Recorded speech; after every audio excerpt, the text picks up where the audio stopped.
మన సభ్యులందరికీ నమస్కారం. Hi friends, this is Sade Varma. దేశవ్యాప్తంగా ఈపీఎస్ 95 పెన్షనర్లు గత 8 ఏళ్ళ నుండి మినిమం పెన్షను 1000 రూపాయల నుండి 7,500 రూపాయలు per month plus DA with medical facilities కల్పించాలని పోరాటం చేస్తున్నారు. కేంద్ర ప్రభుత్వం కొన్ని అనుమతుల కోసం కొంత సమయం కావాలని ఎన్ఐసితో చర్చల సందర్భంగా డిసెంబర్ నెల 2024లో కోరడం జరిగింది.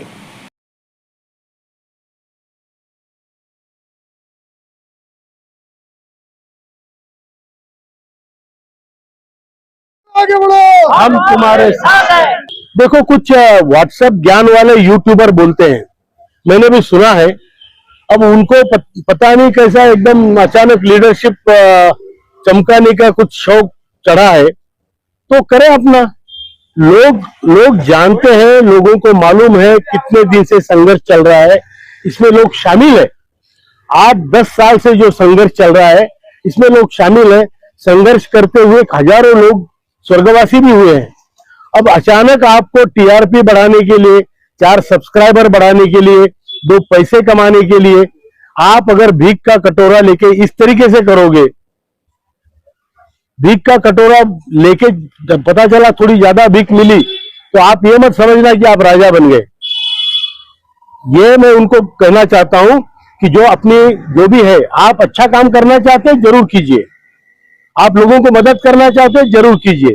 लोगों को ये भ्रमित मत कीजिए कि आपकी लीडरशिप ही है, लीडरशिप वो है. 4 दिन में आपका कितना ज्ञान बढ़ा है. ऐसे ज्ञान बढ़ाने के लोगों का, जो इतने बड़े लोगों का, जिसपे जहां पर एक जगह पे जो श्रद्धा विश्वास निर्माण हुआ है वो आप खारिज नहीं कर सकते. ये कॉज के लिए है, एक किसी उद्देश्य के लिए लोगों की श्रद्धा उस उद्देश्य पे है, उस लड़ाई पे है, उस संघर्ष पे है, और आप आके अचानक 2 दिन में ज्ञान दोगे तो ये कोई मान्य नहीं करेगा.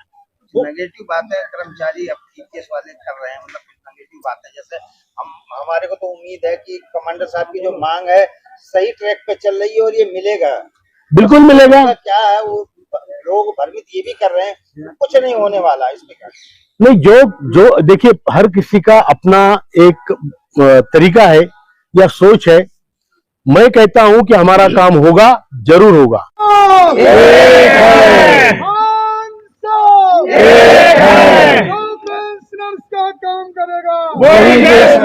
में रहते हैं आदरणीय चौधरी साहब, पूरन सिंह चौधरी साहब भी वहाँ पे थे.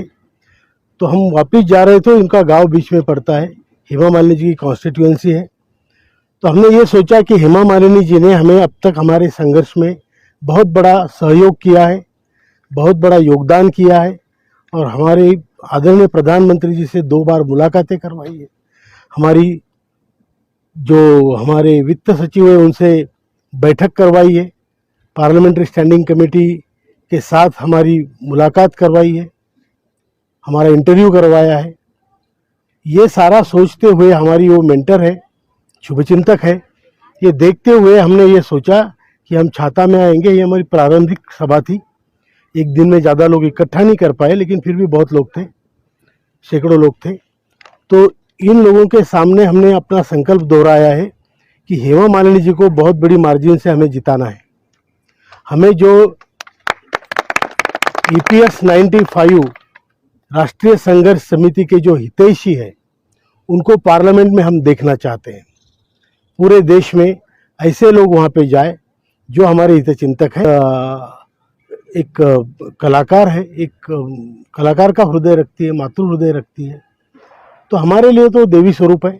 उन्होंने इतना काम, हमारे बूढ़े लोगों का इतनी बड़ा काम आगे बढ़ाया, तो हमारा एक कर्तव्य बनता है कि हम उनको सहायता करें. हम अपना कर्तव्य पालन, हमारा संकल्प है कि हम करेंगे, पूरे प्रयास रहेंगे. तो योगायोग और संयोग कहिए, जो अच्छा संयोग है वो ये है कि आदरणीय राजनाथ सिंह जी, जिनको हम 3 बार मिले हैं, मैं खुद मिला हूँ 3 बार हमारे महासचिव जी के साथ, और भी लोग थे, और कई लोग तो कई बार मिले हैं जो लखनऊ के हैं. तो उन्होंने हर बार हमसे सिंपैथी जताई है. उन्होंने कहा है कि आपका काम होना ही चाहिए, अच्छा काम है. तो ये करने के बाद जब वही मैनिफेस्टो कमेटी के चेयरमैन बने, उसमें भूपेंद्र यादव जी भी है, विनोद तावड़े जी है, राधा मोहन अग्रवाल जी है, ये सब लोगों को हमारा विषय मालूम है।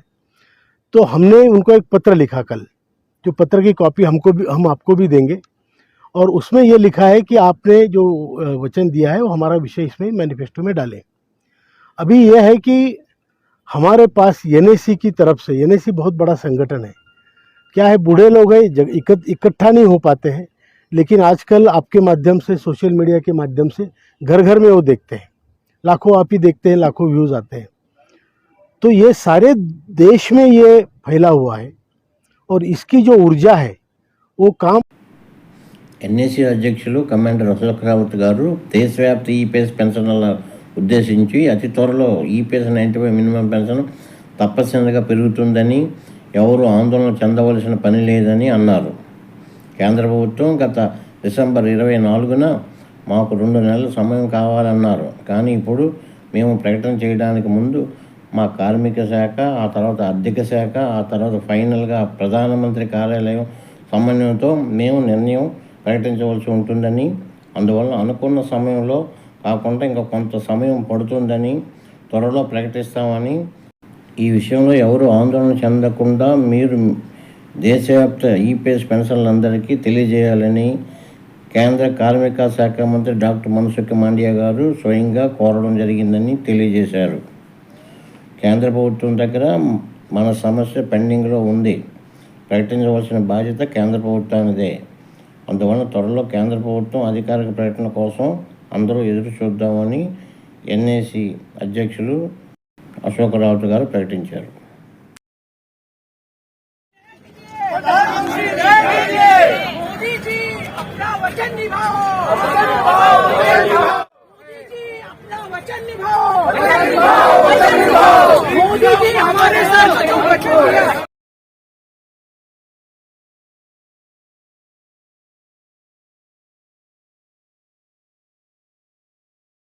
Let us hope for the best.